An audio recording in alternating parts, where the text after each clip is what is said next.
दोस्तों, एक बार एक आश्रम में एक साधु अपने शिष्यों को योग साधना और अपने लक्ष्य को कैसे पाना है इसके बारे में बता रहे थे।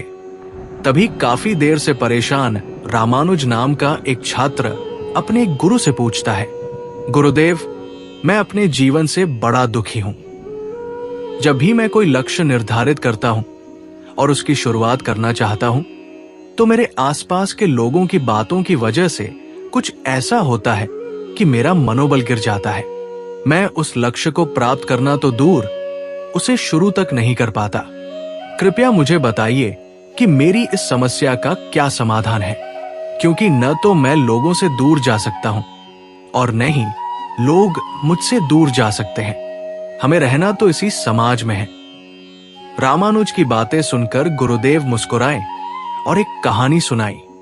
उन्होंने कहा, एक बार जंगल का राजा शेर अपनी गुफा के पास सुस्त बैठा हुआ था। तभी कुछ मक्खियां उसके पास आई और उसकी पूंछ के पास बैठ गई। वे कभी ऊपर उड़ती और कभी उसके शरीर पर बैठ जाती। वे शेर को परेशान करने के लिए संघर्ष कर रही थी, लेकिन शेर बेफिक्र था। उसे न मक्खियों की चिंता थी और न उनके संघर्ष से कोई मतलब। बस वो कभी कभी अपनी पूंछ हिलाता और सारी मक्खियां तितर बितर हो जाती। गुरुदेव ने आगे कहा, अब सोचो, अगर शेर इन मक्खियों को सबक सिखाने के लिए उनके पीछे भागे तो क्या होगा? जाहिर है उसे ये भूलना होगा कि वो जंगल का राजा है। उसे बंदर की तरह काम करना पड़ेगा। मक्खियों को पकड़ने के लिए उसे गोल गोल घूमना पड़ेगा। इससे वो बाकी जानवरों के बीच हंसी का पात्र बन जाएगा। गुरुदेव ने गंभीर स्वर में समझाते हुए कहा, हमारे जीवन में भी यही होता है। हमारे आसपास बहुत सारे लोग होते हैं जो हमें परेशान करते रहते हैं, लेकिन अगर हम उनके कारण अपने लक्ष्य को भूल जाएं और अपनी ऊर्जा उनके जवाब देने में बर्बाद करें, तो हम न तो अपना लक्ष्य पा सकेंगे और न ही शांति। इसलिए दो बातें याद रखो।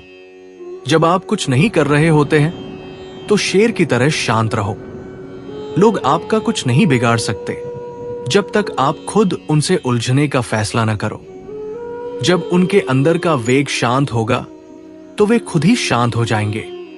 जब आप सक्रिय हो जाते हैं और अपने लक्ष्य की ओर बढ़ते हैं तो ये मक्खियां, लोग खुद ब खुद दूर हो जाती है, क्योंकि जब शेर चुस्त होता है तो मक्खियां उसके पास भी नहीं फटकती।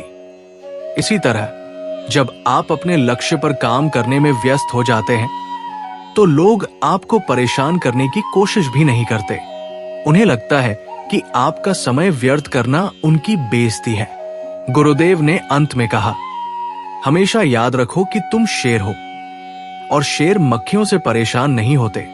अपने लक्ष्य की ओर बढ़ते रहो और इन छोटी छोटी बातों को नजरअंदाज करो। दोस्तों, इस कहानी से हमें सीख मिलती है कि हमें अपने जीवन में लक्ष्य पर ध्यान देना चाहिए और छोटी छोटी बाधाओं से विचलित नहीं होना चाहिए। अगर ये विचार आपको अच्छा लगा हो तो इसे अपने दोस्तों के साथ शेयर करें और अपने सुझाव हमें कमेंट बॉक्स में जरूर बताएं।